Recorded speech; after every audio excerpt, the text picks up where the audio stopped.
Not far from where we gather tonight lies a gym lobby.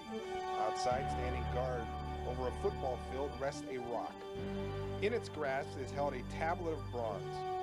If one visits either and silently pauses, echoes are heard. Echoes of thundering blocks, spikes cutting turf, pigskins slicing air, echoes of Chaney football, echoes, memories.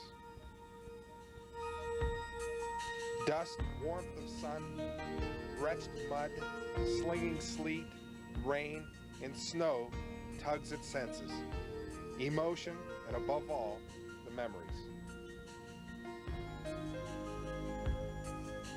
As we tonight gather to honor the 1993 Chaney football team, their memories are added to over a half century of Chaney football valor. Memories colored in a red and gray mist. Memories bonded by courage and dedication. Lasting friendships formed and held. These young men have boldly etched their names to this midst of time. We congratulate them. We wish them well. We encourage them to follow their dreams. We are inspired by their character that has extended far beyond the end zone. Pause and think of their dedication during this past season. Personal dedication by each, that we as spectators only catch a glimpse of. Dedication can be an emotional monster. More than once on a fall afternoon, this monster held court. Not knowing if that day's snap would be the last for the season, did not penetrate the dedication of this gallant team. For us, the families and supporters, there is but one important stat tonight, one that lists all above their names, from freshman to senior. That stat can never be broken, never challenged, never altered, for they are, each one of them, a Chaney football player. Each is proven worthy, for they are seated amongst us.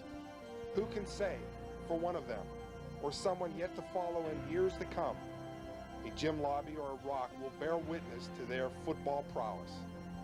This is the legacy we cherish, the legacy of Chaney football. Thus, each with our thoughts, our memories of this past season, and others which came before them. Let us, in the comforts of our homes, all, child and youth, player and adult, pause to give thanks for guidance provided and safety granted by the ultimate referee. Let us cherish our memories, take them with warmth and honor. Let us all pass them on with pride to all who ask about the Chaney football program.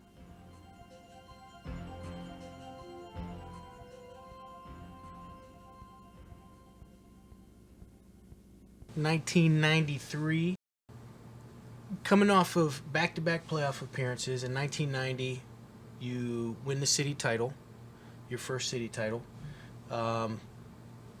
91, you make the playoffs for the first time, lose to Steubenville down at East Liverpool. 92, get the first playoff win. So everything's, up and to the right. Everything's progressing really well. The program seems to be going in the right direction.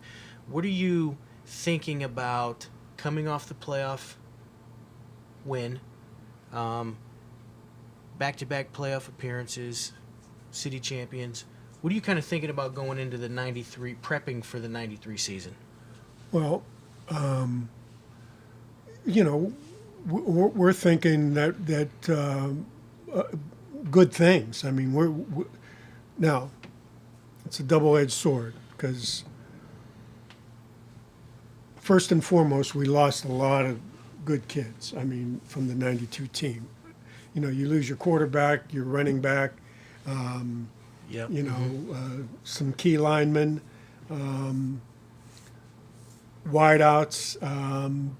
We had to replace some guys. But the good news was a lot of our younger guys in 92 got some time because we were scoring some points and we had a good year. So we felt positive about where the program was, and we felt confident that there were guys that can fill these spots. Okay. So it's that constant evolution of, you know, guys move on. You're developing your younger players. I think probably one of the advantages is you've had a couple of extra weeks and games to prep to get those guys some more practice, the young guys. You know, and that's where that's always helpful. So, you know, looking through the West Side Saga, you start to see some of the staff pictures coming together, some of the faces that were around for quite a long time. You see Bill Miller, Cipriano, Zielinski's in there, Pope, Mike Popio, Lamonji, Bellish, Mikovic. Can you talk a little bit about that staff and how you got some guys in, kept guys around, and just how that worked for you? Yeah, that was, you know, I mean, the core was you know, the guys that we had. I mean, we lost some guys, when you know, Mike Dobrin moved on, and your Uncle Red's capacity as far as time in the program kind of ebbed a bit. Mm-hmm. And you know, so that core of Talk about the offense. Some of the offensive stars throughout the season. Some of the seniors that led the team. Offensively, we started the year with two quarterbacks, with Kamani Berry and Ronnie Warga, splitting time in the scrimmages, and you know, Ron emerged as the guy going into the Fitch game, and what a great find he was. What a great surprise he was. We knew he was a good athlete, but he really emerged as a leader and a complete football player for us on both sides of the ball. Made a number of big plays for us, and we're real excited about having him back next year. Kamani Berry was able to settle in as a wide receiver and as a safety for us. Also did a fine job for us. The running back situation was Malcolm Gardner had two fine scrimmages, and we knew that he would be a solid back. Depth was a problem. We really needed someone young to emerge, and out of the woodwork came John Cook, who we knew was a good back, but we didn't know if he would be ready that early in his career. But boy, did he have a great year for us. He really gave us that depth we needed at the tailback slot, especially accenting them as much as we do in our offense. Our fullback situation with Steve Klingscale and Joe Turek was solid. You know, both excellent blockers and both ran the ball hard when we called on them. Offensively, you know, we returned with one true offensive lineman, Carl Farina, as far as having any experience, and you know, we moved him from guard to center, and he did an outstanding job as a center for us. Joe Davila and Jason Ferguson had seen time at offensive line, and we really asked them to share the duties there, but they ended up taking over and emerging as the right side of our offensive line, and that's where we ran 80% of the time. Jimmy Coolis, a sophomore, ended up starting for us as the left guard, and he spelled time with Mike Juris, and they really gave us a big push there on the offensive line, and they're both coming back along with Carl. At the left tackle, we were searching for a player. We had some kids in mind. Bill Burton emerged, one of our seniors, and really had a fine year, solid year for us. The tight end position, we had two good ones in Keith Swanson and Danny Crouch. Both did a fine job blocking for us. And at the wideout, Dom Conti really became the utility man for us. He caught and ran and blocked and did everything that we asked for him, and really was huge when we got him back into our offense. He really was a shot in the arm for us and made a number of big plays down the stretch. And a sophomore, Nick Jaminet, probably had 10 catches on the year, and probably all 10 of them were key catches, first down, big play catches that we're real excited about Nick in the future. Offensively as a whole, they just got better and better as the year went on, and we probably asked more out of our offense than we had in the past.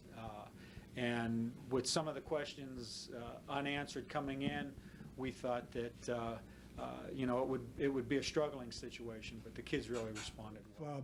Mick and Pope and Bill Miller and Zielinski, Cipriano, that was a group that,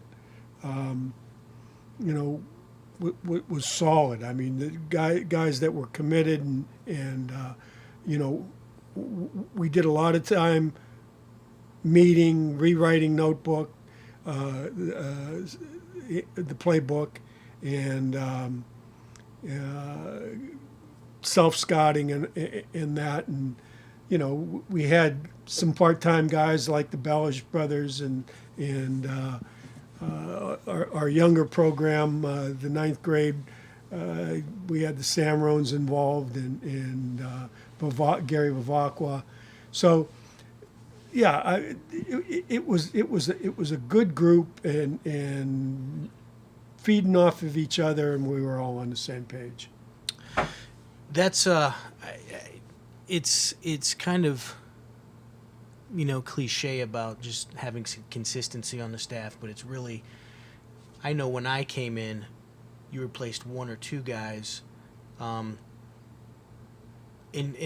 all those guys could spend a little bit of time with the new guy instead of having 4 or 5 new guys in constant rotation and things being in disarray. I mean, it was just those veteran guys, make a huge difference.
was, I mean, there were times that this defense dominated throughout the year.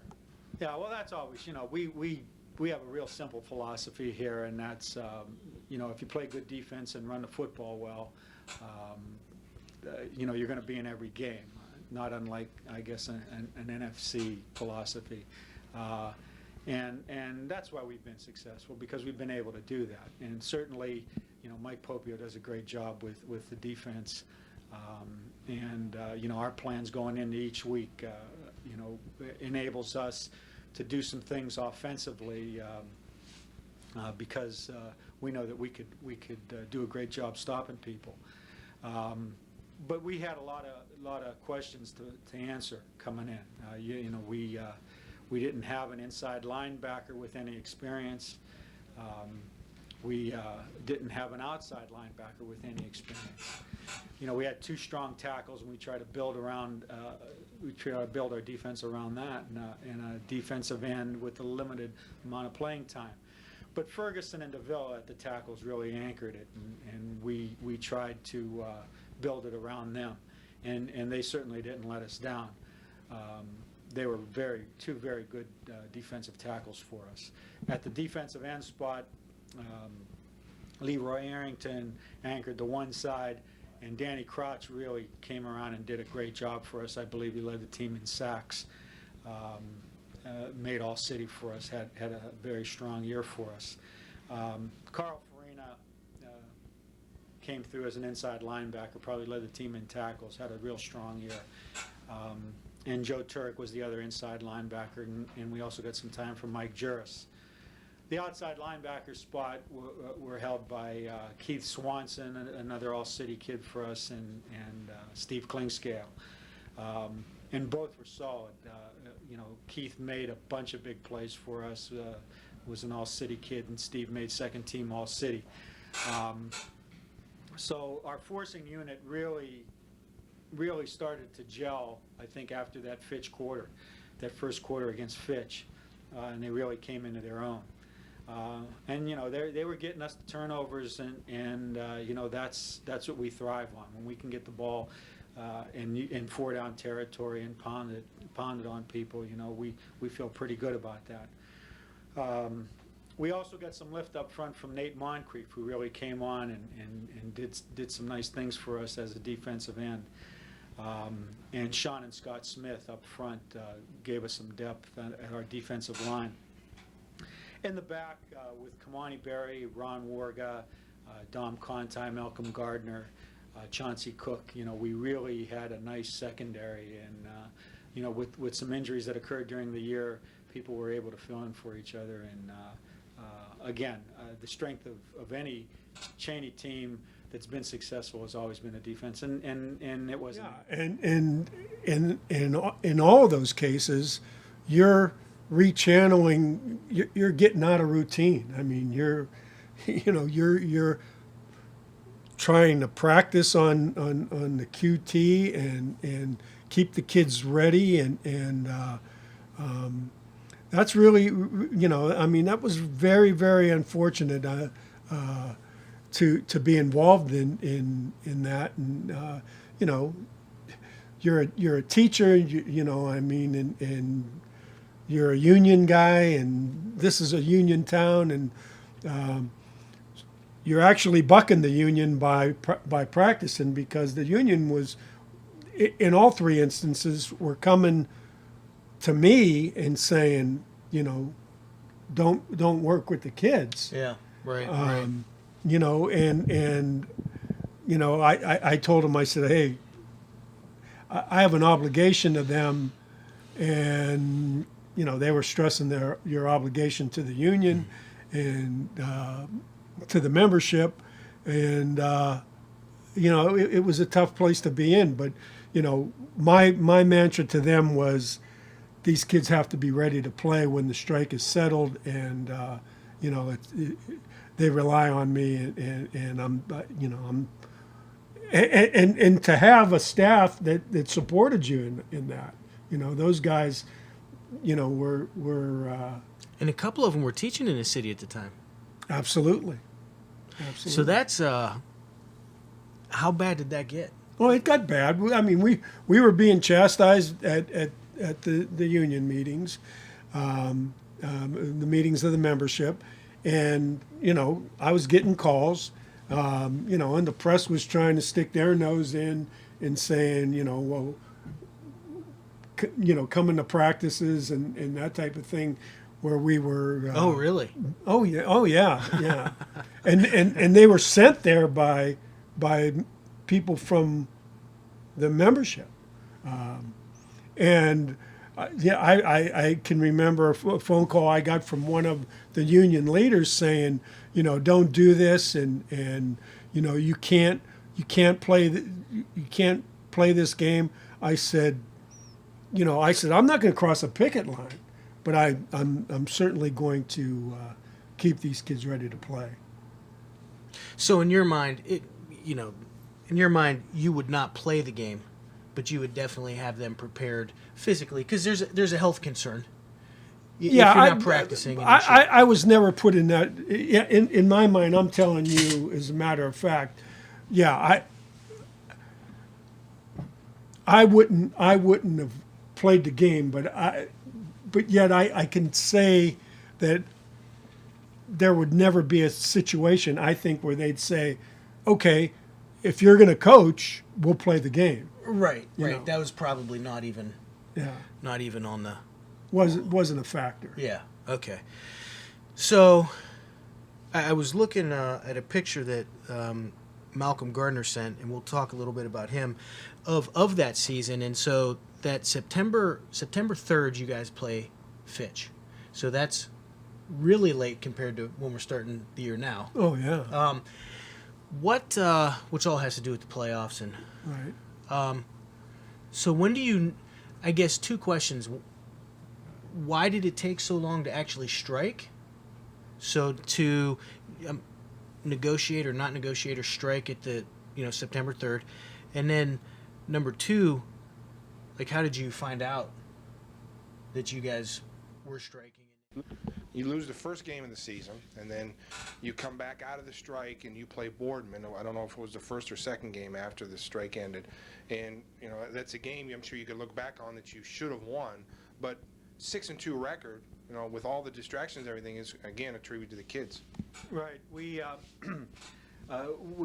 actually played the East game when we first came back from strike, and we knew we'd be rusty, but it was a relative situation because so were they. And our kids played well enough to win. And anytime you come out 12-0 as a winner, you got to feel good about that, being off for 4 weeks.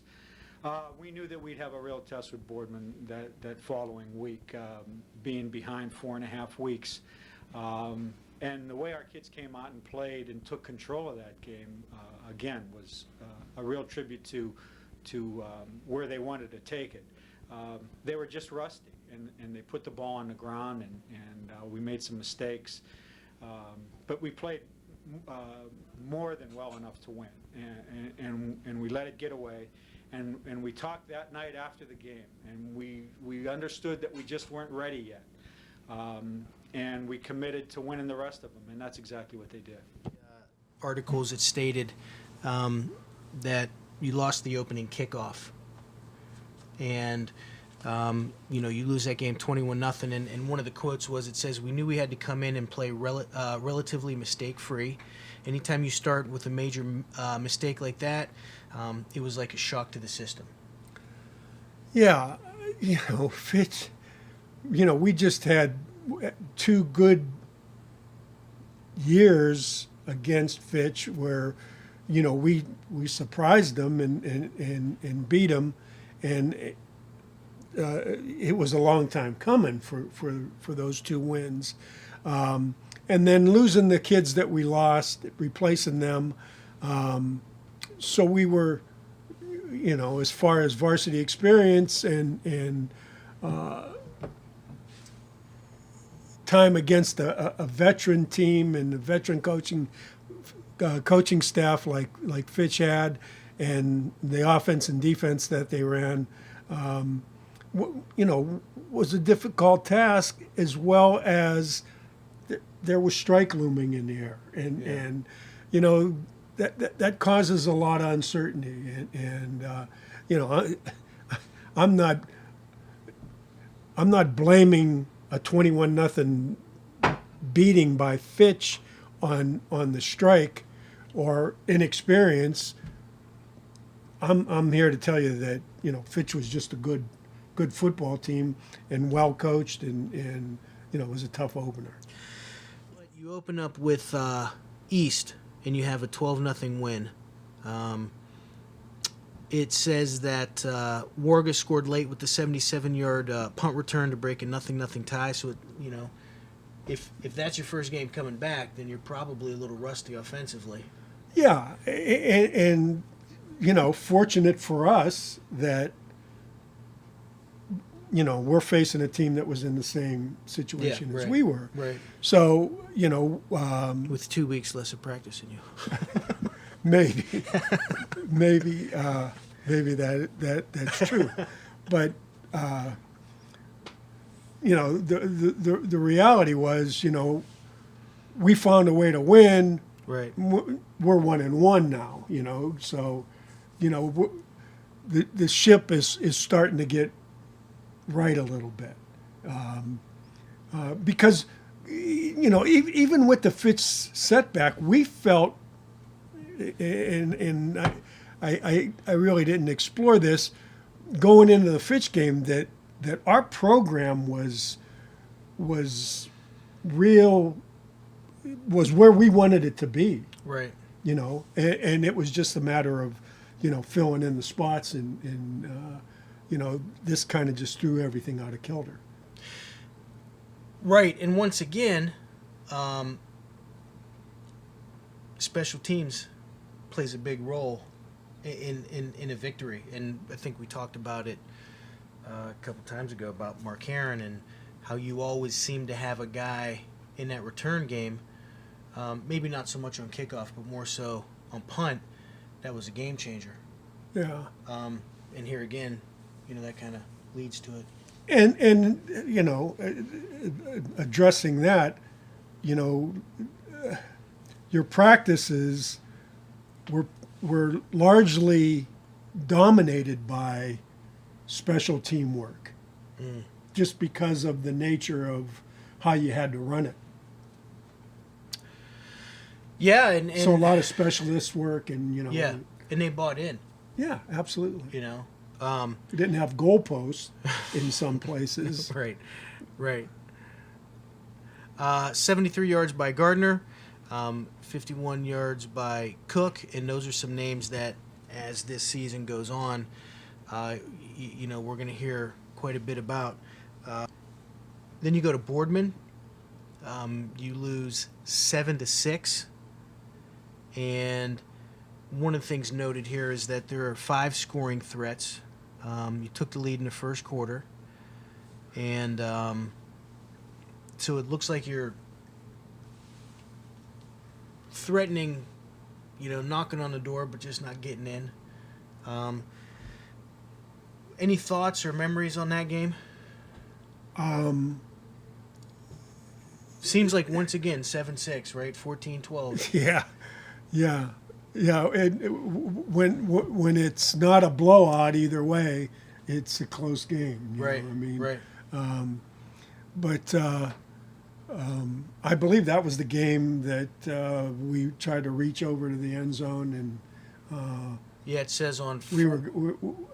we certainly played good enough to win. Yeah. And as tough as that was, because we put a drive together, or we got the ball, and you know, it was just a matter of pushing it in, and we reached over, and you know, and the ball got knocked out, and you know, we end up losing. Yeah, it says on the 4 going in, on 4th and 1. Yeah. That's when that play kind of Right. takes place. So, yeah, Boardman. I mean, year after year, it's an extra point here, a field goal there. That's a tough one to get, and when you do get it, seems like you're going 9-1, 10-0. Yeah. Having a great year. Yeah, it again, you know how we used to always talk about, you know, can we be 0-10? Mm-hmm. Yeah. Can we be 10-0? Yeah. As a coach, when do you see the most growth from your football team? Typically. Yeah, it's almost become a cliche that from week 1 to week 2, you know. You go from week 1 to week 4. That's a real problem. Yeah. Yeah. So you know, we're coming back, you know, licking our paws after a Fitch whooping. Yeah. And you know, and now this is being, you know, there's discussion, not among the staff and not among the kids, but out there in the community, this season might be gone. Mm-hmm. You know, Mm-hmm. and you know, and like I said, our attitude was it's going to settle, and we have to have them ready to play. Yeah, and that's where to the point of, man, you go from week 1, you miss 2, you miss 3, so everybody else is getting better. Yeah. Now, not necessarily in the league, right? So Ray and Wilson, East, they're all kind of in the same boat you are. But I'm guessing we became a convenient alibi that we were practicing, and maybe the other ones weren't. I'm talking about league, as far as the league was concerned, and whether they were practicing or not, I could not tell you this. Yeah. I shouldn't say because I really don't know, but I'm sure that it turned into, well, you know, of course you know, they're going to beat us Because they were practicing. because they were practicing and we weren't, you know. Yeah. So that's you know, and I never thought about it till just now. That's another major obstacle that you miss some of the best growth of your players. And you as a coach know what your kids can do, what they're good at, how you're going to develop on both sides of the ball. You know, that another uphill battle. So it looks like you miss Camel and Struthers. Those are the two games that kind of, and I think we were talking maybe some games are reshuffled to kind of get the league games in. Yeah. All right, well, we were. That's where we were. You know, we were thinking.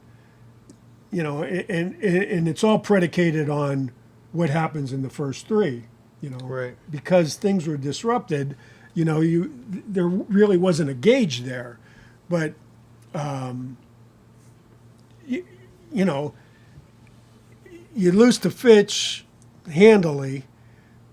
But if you can get Boardman, now you're right back on track. Sure. Because, you know, Camel and Struthers, and I don't remember how good or bad they were that year, but you know, I'm sure it's 2 games that we thought we would be in. And one game on here that we didn't talk about because it wasn't in the book, but then, you know, through a picture, Malcolm sent Orville. So you had Orville like week 7 or 8, somewhere in there. Any thoughts? Orville, years ago, probably in the 80s, 70s, 80s, a perennial state power, very, and good even then, but maybe not winning state titles at that time. But I think Jared Zwick went there. From, and we went there. Maybe they were winning state titles. And we expected and we got, you know, I mean, a major battle. It was really close, and we ran. It was tied, or we were down 1 or 2 or something, and midfield, and ran Florida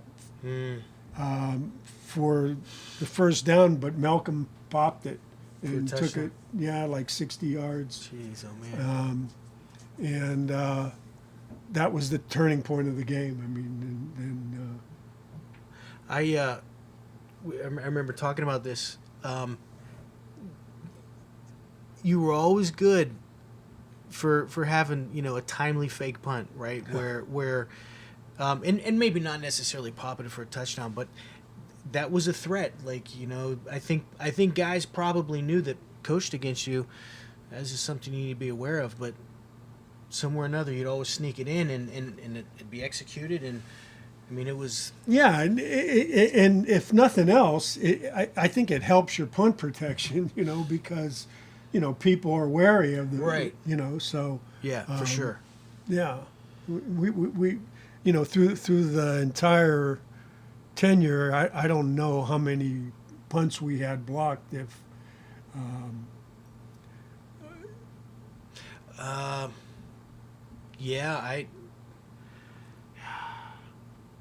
there might have been one. If anything, maybe you get a Yeah. bad snap here or there. But we were talking about one game with either with Keelan or Anthony where it was a punt block, but very rarely. And I think the conversion on the fake punts were usually pretty high, the percentages. That's just something I thought was intriguing. He got the job done. So it seemed like maybe cut from the same cloth. absolutely, the only difference, he could cause you some problems with his feet. Yeah. So Howland, you start picking a pound here for a couple years. Was that wasn't a typical teams? You just get a couple contracts with them? Yeah. As it turned out, in '91, we needed to beat Holland to, I think it was just availability, and when our willingness to always go there. Yeah, true. Right. We and 2 years for sure, I know, and then we had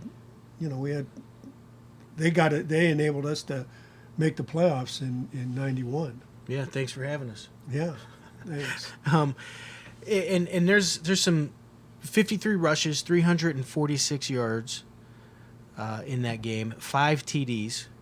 John Cook, who would have been a sophomore at that believe time? so, yes. Okay, so John Cook, Malcolm Gardner have 2 each. And you're quoted as saying, "Great running night for Malcolm Gardner. Our defense and special teams were making great plays." Yeah, and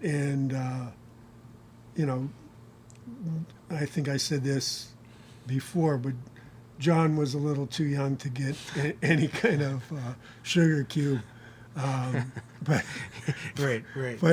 but he was developing too, and Malcolm had an outstanding day, and I could remember Holland had a kid that I think he was an outside linebacker, a defensive end that would jump up and pound his fist after every play, and we found him on film, and we just went at him until he threw up a white flag and surrendered. He wasn't pounding his hands anymore. No. But I don't think they were seeing what we were bringing to the table. I mean, as far as power and speed. Would they have been in the tack at that time? Was that the I tack think they days? would have been in the attack. Yeah. Okay. Yeah. Okay. And that, so the next week, so talking about Havrilla,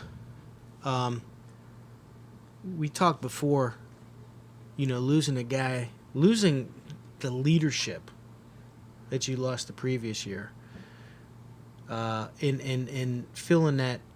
And I know Rick wasn't lighting the world on fire with his feet, but athletic, great basketball player, great baseball player, and just a winner. Right. And I think that's probably, and I don't know, but I would assume that's probably his best attribute that he brought to the football team was he was a winner. People knew he was a winner, and they bought in, and he made plays. And he made plays. Amen. He certainly did. I mean, Rick Havrilla was as you know, and we've had some really good kids under center over the years, and I think the whole package, you know, he was outstanding for us. I mean, he and I don't think you could sum it up any better than Rick made plays. Yeah. Yeah. And so that's big shoes to fill, as you mentioned, for Warga coming in. And I had a chance to play against Warga in baseball, and it seemed like very similar play. You know, Rayan, you win that game 20-0, 6-0 in half. Wilson 12-6, and so to your point about what you're talking about, other teams not seeing what you guys were bringing. At this time, the city changed a little bit as years go on. The city's still a really good, competitive, tough league. You have a ton of talent in there. You know, you're winning the Rayan game 6-0 at half. You end up beating Wilson 12-6. I mean, it's still a good league. It's very competitive. No question about it. I mean,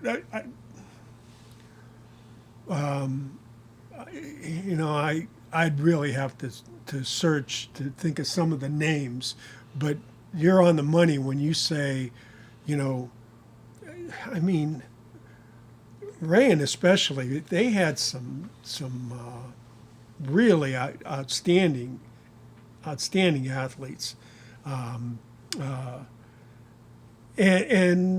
you know, and John did a good job coaching them. Same with Wilson. Wilson had a running back and a quarterback, and the whole league, you're right, was very formidable. Yeah, and you always had guys.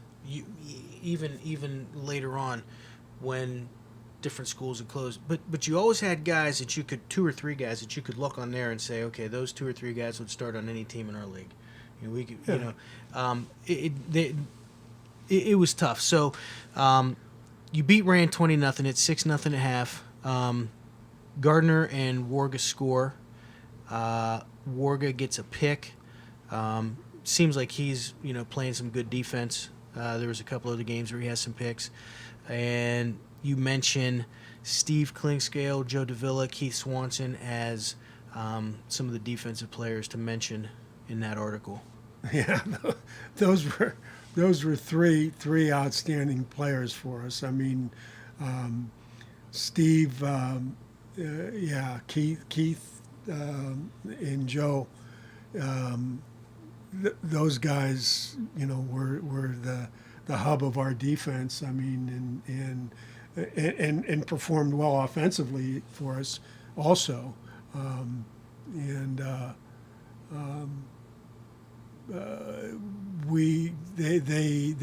They were outstanding.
Last game of the year, you beat Wilson 12-6. A couple of things in here. It was 6-6 at halftime. Warga to Conti for the tie, and then Warga to Conti for the second half TD, which seals the deal. So that was a good connection on that. Yeah, and Don was our captain, and Conti, and he missed a good part of that season because during the strike he got a deep thigh bruise, and he was hobbled. I mean, it hung with him, and getting him back was really a shot in the arm for us, and he was another outstanding player for us. One thing to note, and I don't know if it was in the news article or if it was just in the some of the yearbook stuff from West Side Saga. The first ever team to win 4 straight out city titles since 1927. Now, not co. 4 consecutive straight city titles. So not sharing the title, not coaching. Yeah, since the beginning of the league. You're Yes. saying. Yeah. Yes. Yeah. It was something that we were aware of, Okay. and we were shooting for. I mean, and I'll be honest. And looking back, maybe we went into the Wilson game tight because that was on the line, and Yeah.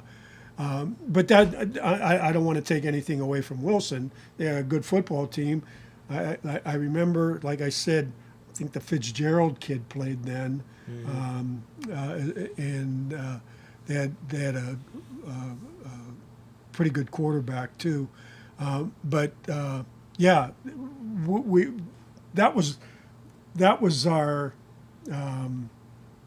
replacement to the playoffs, because we knew, even finishing 6-2, that we just didn't have.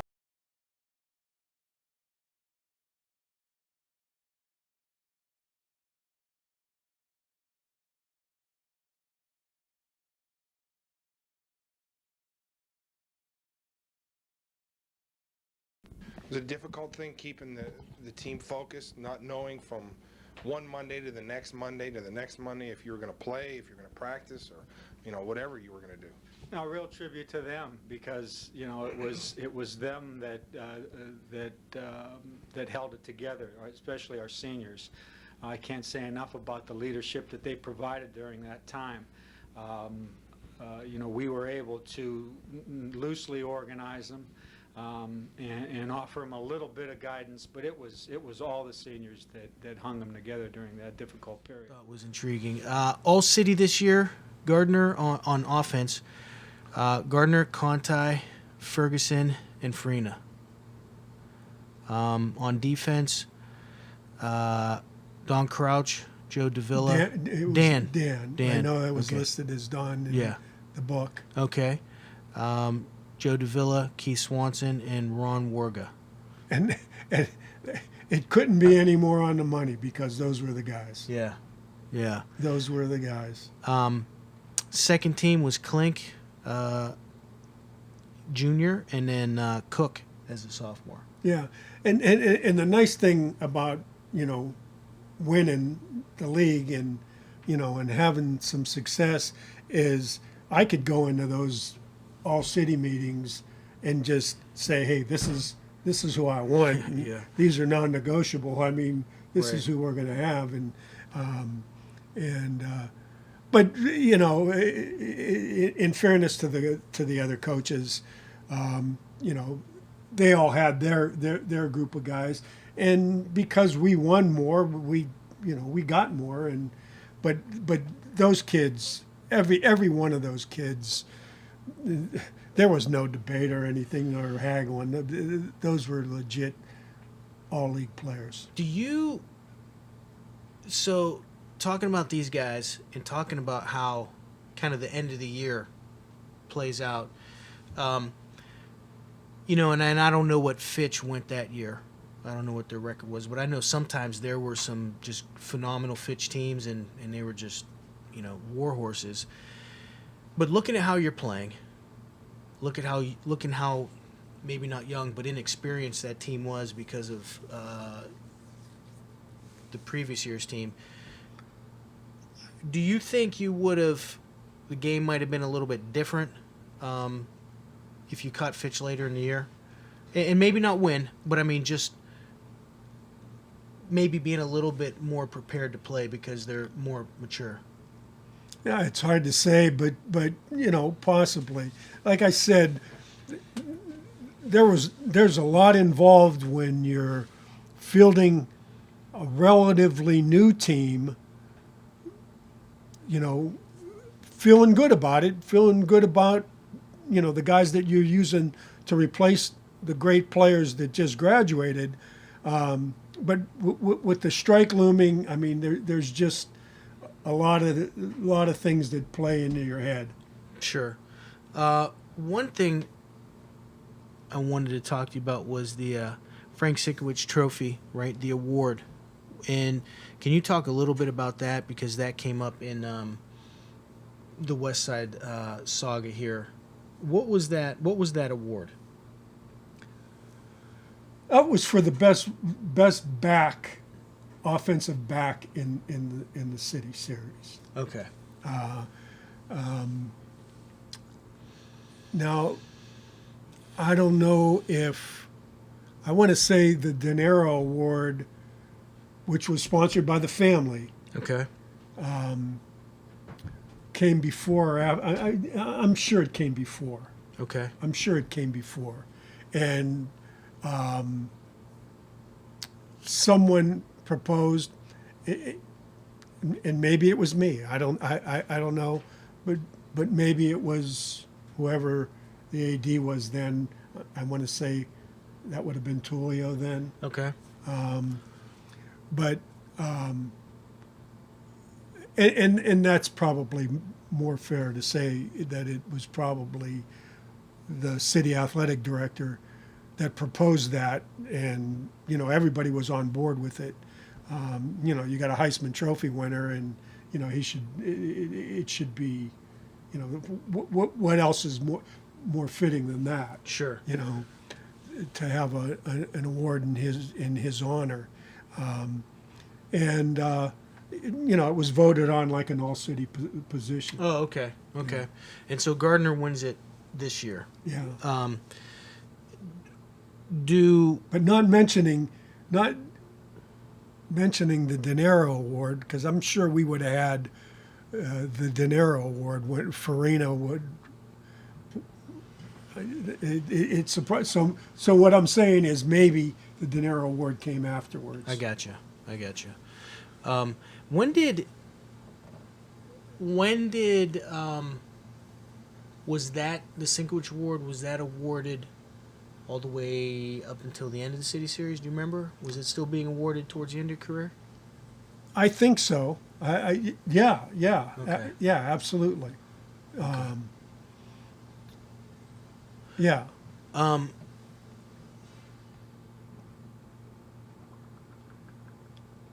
So,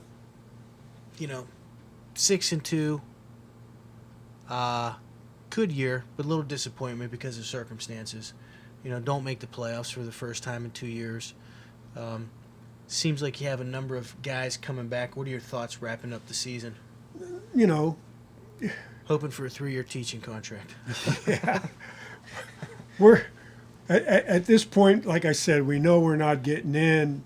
We had our playoff game with Wilson, the last game of the year, and we're starting to think about, we got a quarterback coming back, we got a back coming back, you got some linemen coming back, and we're looking forward to the off season and getting ready for 94. Okay. Very good.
Extra special this year winning the City Series championship, not only the fourth in a row, but schools combining and coaches feeling that they were powerhouses in the area, region, even in the state. Was it extra special? Yeah, you know, we never talk about, you know, the revenge factor or what other people say. You know, we try to deal with things that we can take care of, you know, the things that we can control. We can't control what people say, and, you know, I think that there was a strong contingent that felt that, you know, the consolidation would really be a slanted situation, and there's no doubt that it really made the city more competitive. But we know every week that we play a city team that we got to strap it up because they're coming after us, and beating us makes their season. And these kids, since they've been freshmen, you know, have never lost a city game, and you know what a feather in their cap that is. Was it extra special? Yeah, I'd have to say yeah, and I'd have to say our kids would feel that. We didn't know that we were even in a situation that 4 in a row had never been done before until right before the game. So it wasn't something that we talked about during the year. Winning the league is always our paramount goal, and that's the thing we want to take care of. With the city championship being the last game of the season, that just was a circumstance that fell that way. But yeah, we'll savor this one for a long time. And it's also the players are also, you know, you're mentioning that it makes their season, as soon as the schedule comes out, Chaney gets circled on everyone's schedule. But the players also, they enjoy that. I mean, they want that challenge. Oh yeah, you know, why do you play? You know, you play because you know, you welcome the challenge. And if we were going out on Friday night and Saturday night and going to a dance, you know, that I don't know how enjoyable that would be. You know, we welcome the competition, and we know that people are going to be gunned up for us. And you know, Red Angelo told me a long time ago, you know, you play hard and let the chips fall where they may, and that pretty much sums up our philosophy around here, and our kids believe that, and it's tremendously enjoyable to be around kids like that.